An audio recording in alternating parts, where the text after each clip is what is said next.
नमस्कार, बहुत बहुत स्वागत है आपका। 3 जनवरी 2020 अमेरिका ने ईरान के जो जनरल थे कासिम सुलेमानी, उनकी हत्या कर दी थी और उसके बाद किस तरह से दोनों देशों के बीच तलवारें खिंच गई थी वो हमने और आपने देखा था। हालांकि स्थिति उससे पहले भी कोई बहुत बेहतर नहीं थी, लेकिन उसके बाद जिस तरह की तस्वीरें सामने निकल कर आई वो अपने आप में सबको चौंका रही थी। और इसके बाद मिडिल ईस्ट का जो डेमोग्राफिक्स था या जो जियोपॉलिटिकल सिनेरियो इसके बाद चेंज होना शुरू हुआ, उसमें अमेरिका ने ईरान को सबसे अलग थलग करना शुरू कर दिया। और यही बड़ी वजह है ईरान को लेकर के जो ट्रेड डेफिसिट सामने निकल कर आए हैं, जो पूरी तरह से ब्लॉक कर दिया है ईरान के लिए ट्रेडिंग, उनकी इकोनॉमी को तोड़ने की पूरी तरह से कोशिश की जा रही है। और इसके साथ साथ ईरान को किस तरह से, चाहे फिर वो सऊदी हो, इजराइल हो, इसके अलावा बहरीन हो, ये वो देश जिनको एक साथ जोड़कर अमेरिका ने एक ये कोशिश की है कि किस तरह से ईरान का जो जियोपॉलिटिकल सिनेरियो से पूरी तरह से तोड़ दिया जाए। अब एक जो महत्वपूर्ण खबर इसमें से निकल कर आ रही है वो ये कि ईरान की तरफ से एक बार फिर अमेरिका पर हमले की धमकी दी गई है। और इसको लेकर के जो अमेरिकी मीडिया रिपोर्ट्स में जानकारी निकल कर आई है उसमें यह कहा जा रहा है कि जो सबसे प्रोबेबल टारगेट हो सकता है वो US embassy in south Africa, मतलब दक्षिण अफ्रीका में जो अमेरिका का दूतावास है उस पर ये लोग हमला कर सकते हैं।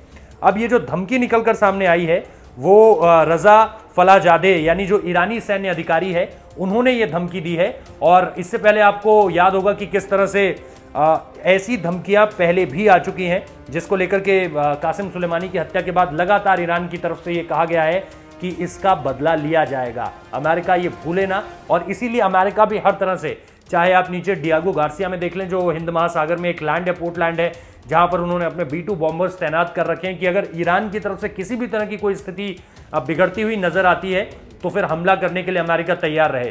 प्लस उसका जो अलाय है यानी जो इजराइल है वहां पे, वो भी इसमें उसका साथ देगा। और अब तो सऊदी भी एक तरह से उसके साथ हो गया है, क्योंकि सऊदी और ईरान के बीच रिश्ते कभी भी बेहतर तो नहीं थे, लेकिन इतने भी ज्यादा बुरे नहीं थे जितने अब की स्थिति में हो गए हैं, जहां पर सऊदी और इजराइल के बीच अब जो कल्चरल एक्सचेंज है या डिप्लोमेटिक एक्सचेंज है ये अब हमें देखने को मिलेगा।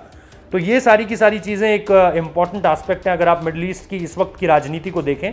और इसके साथ साथ जो एक अहम जानकारी इसमें और है वो ये कि आपको सुलेमानी की मौत के बारे में तो हमने लगातार बता ही दिया, लेकिन अमेरिकी दूतावास को जो दक्षिण अफ्रीका में निशाना बनाया जाना है उसकी भी जानकारी हमने आपको दी।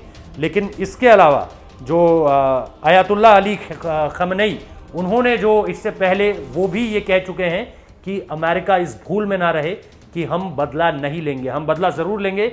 वक्त उस समय निश्चित तौर पर काफ़ी, अब उनकी जो चेतावनी है उसको थोड़ा सा वक्त हो गया है, लेकिन उन्होंने ये कहा है कि अमेरिका ये ना समझे कि ईरान उसको भूल चुका है, वक्त आने पर हम भी बदला लेंगे। तो देखते हैं, ये लगातार अब चेतावनी आ रही हैं। अमेरिका अपनी तरफ से जो है हर तरह से ईरान को तोड़ने की कोशिश कर रहा है, इकोनॉमिकली, कल्चरली, इसके साथ साथ जो उसके अलाइज हैं उन कंट्रीज़ को भी अलग कर रहा है।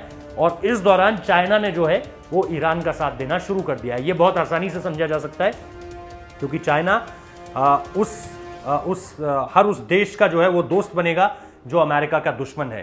तो ये निश्चित तौर पर एक तस्वीर अब सामने निकल कर आ रही है। फिलहाल इस वीडियो में इतना ही। नमस्कार।